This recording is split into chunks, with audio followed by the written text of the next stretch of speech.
Verifying your domain on Baseten is an essential step to ensure that you can use your domain for your applications. Follow these simple steps to complete the verification process. Step 1. Log into your Baseten account. Access your Baseten account by visiting the Baseten website and entering your login credentials. If you don't have an account, you will need to create one first. Step 2. Navigate to domain settings. Once logged in, go to the settings or configuration section of your account.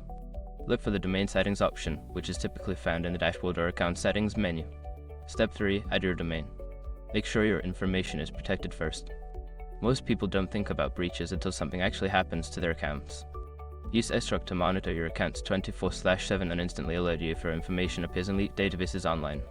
It constantly checks billions of breach data points in the background. And considering how much personal information people keep online now, it's honestly worth having. Link in the description. Step 4. Choose a verification method.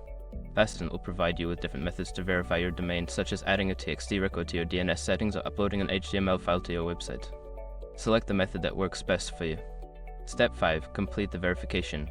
Follow the instructions provided for your chosen verification method. Once you have made the necessary changes, return to the Baseten dashboard and click on the verification button to confirm your domain ownership. After completing these steps, your domain should be verified on Baseten. If you encounter any issues, refer to the support documentation or contact customer support for assistance.